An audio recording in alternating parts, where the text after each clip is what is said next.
Hello everyone.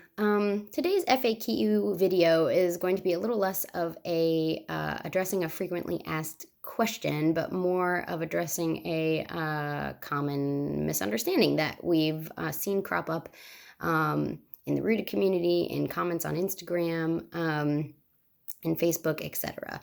And that is the idea around exactly what is the reason behind doing phonemic awareness practice and how that relates to literacy. So if you didn't see last week's blog, you may want to go check it out because I'm going to be using some of the terms, some of the terminology that we helped kind of define and tease out in last week's blog in this video today. But I'll try to kind of explain things as I go. So the common misunderstanding that we've seen sort of in a lot of discussion here and there is that phonemic awareness is a skill that needs to be acquired and strong before literacy practice can occur, or kind of teaching a child to read and write, or continuing work in reading and writing practice. So first, let's talk about what phonemic awareness is.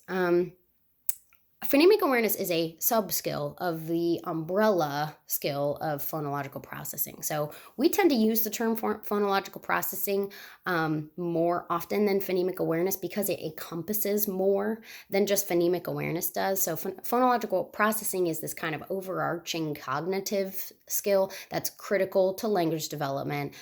It's your brain's ability to kind of manage and manipulate phonemes, which is what we call sounds relating to language, okay, and attach meaning to those sounds for both spoken and written language. And because phonological processing is referring to dealing with sound as it applies to both verbal and written, that's why we like that term, because it just sort of includes more. And we're always trying to bring all of those things together in the work that we do with students in language arts, okay?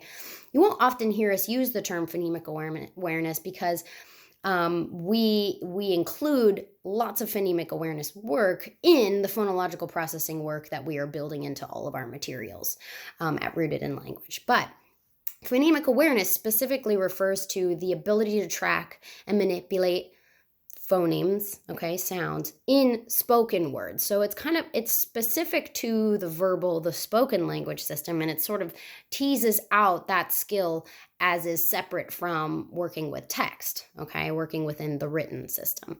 And it is considered a foundational literacy skill, kind of meaning we want kids ideally to be already strong in their phonemic awareness skills before they learn to read and write formally, before they learn the code, right? Before they learn to decode words and encode words, which is spelling, okay? And they have the ability to achieve one skill before the other because they've been speakers of the language for many years before they typically learn to read, right? And we have kids who are pretty much engaging in pretty fluent verbal spoken language between the age of 2 and 3. By 3, they've generally mastered a decent amount of spoken fluency, right, within their language. And then between that age of 3 to 5, they're getting tons of verbal and spoken practice, right? And then around 5, we finally map literacy onto all that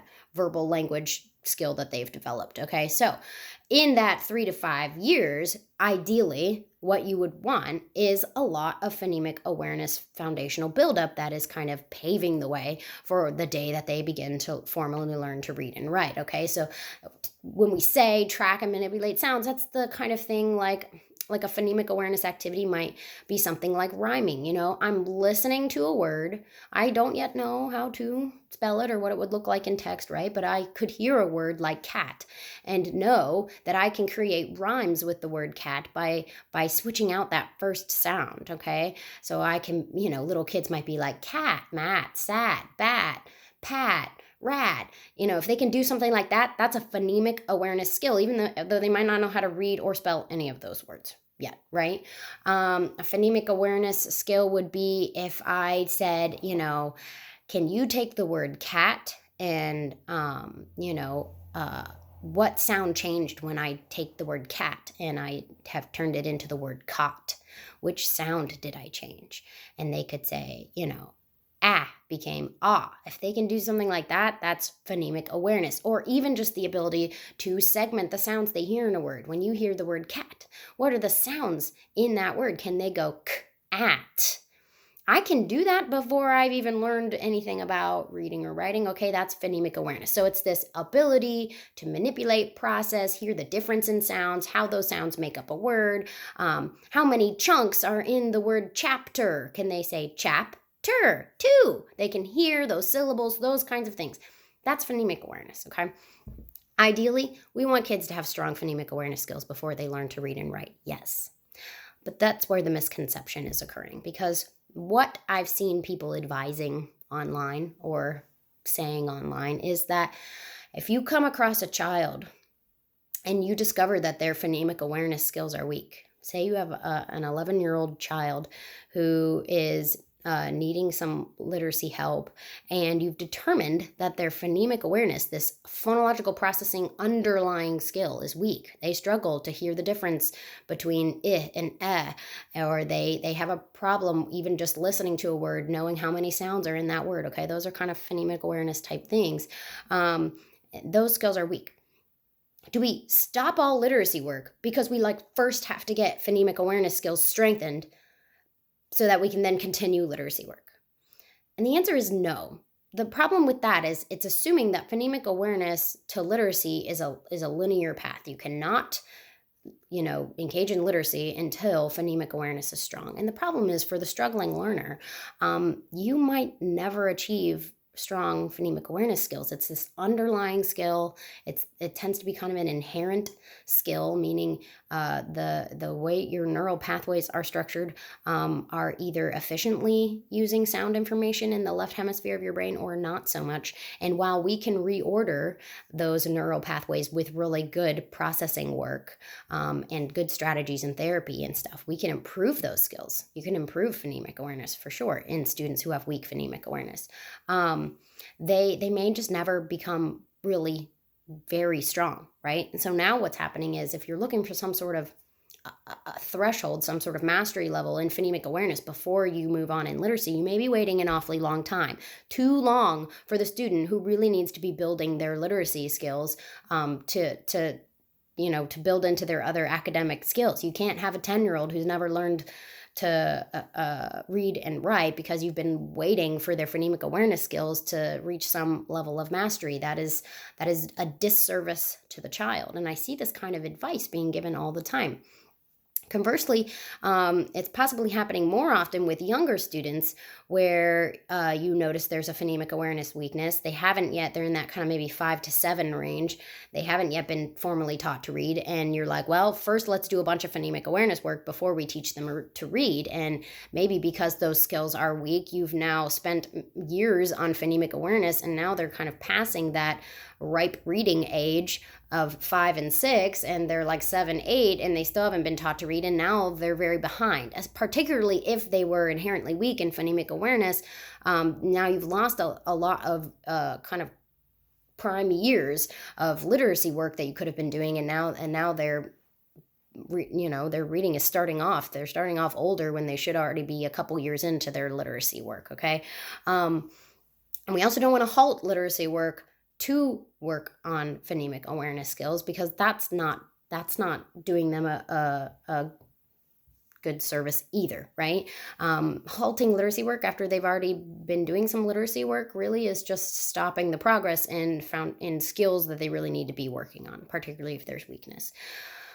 Why has this come about? Well, because it is so often called foundational to literacy. And yes, ideally, if you have strong phonemic awareness as a literacy foundation, your literacy outcomes are going to be greater. That's just true. However, I think what is getting kind of mixed up in people's heads is that that phonemic awareness somehow might be hindering literacy work, or I guess really the vice versa, that literacy work would be hindering their phonemic awareness skills if their phonemic awareness skills aren't strong. So you need to stop literacy work or not begin literacy work yet, because it could mess up their understanding of phonemic awareness, which just isn't true. The reality is that literacy text builds into one's phonemic awareness just as one's phonemic awareness, this ability to manipulate spoken sounds in our verbal system, builds into one's literacy skills. So you are not harming a child's phonemic awareness capabilities by doing literacy work. In fact, what has been shown in children is that children specifically who are really inherently weak in these kind of phonological processing, phonemic awareness type skills, often their skills are greater improved in the phonemic awareness category when they begin to learn that sound to letter connection, that sound to symbol connection in that orthographic piece that you get when you start doing formal literacy education, teaching them to decode words and read, teaching them to encode words and spelling, looking at a letter and using that multisensory writing component of forming that letter while I'm saying my sound. And now I have a visual as well as a motor pattern along with the sound. That's 3 different modes right there. And I can kind of hang this information on something finally, as opposed to it being all in the spoken verbal system, is actually helping me sort a lot of this very confusing information. And my phonemic awareness skills now actually improve more than they were when I was keeping literacy separate. Okay, we at Rooted in Language are all about doing phonological processing work alongside literacy, because what we need is phonemic awareness not to stop, to continue being a part of building into their literacy, so that is those language and sound processing skills are being strengthened alongside their orthographic skills that are kind of new and being sort of entered into the fold of what they already knew in their language system, and now building into what they already knew in their language system and using their language system to build into what is new information in the written system. It's all a big circle. It all needs to build into each other. So we don't want phonemic awareness to stop when you start literacy, and we don't want to wait on literacy to build up phonemic awareness. We want to be doing them in conjunction. I don't want you to mishear me. Is it great to do phonemic awareness practice and work as this kind of like getting ready for literacy in that 3 to 5 age range? Yes.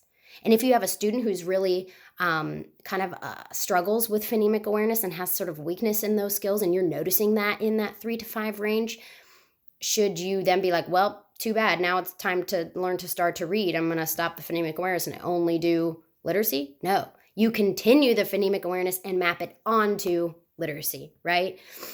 So I'm not saying to stop one or the other. I'm saying we want them to happen together, and we don't ever want to be giving the advice to stop literacy in favor of phonemic awareness. We want to be using phonemic awareness to build up literacy, okay? And I could go on and on about this, and I'm happy to answer questions in the comments below, or in on Instagram and Facebook. But I just wanted to kind of make that distinction here for everyone, give a kind of a clear stance from the speech and language pathology perspective on this idea of phonemic awareness and what its place is in literacy, and truly how we incorporate it into literacy within our Rooted in Language materials. We love phonemic awareness. It is not a precursor necessarily to literacy. It should be practiced constantly in conjunction with reading and writing work. Bye.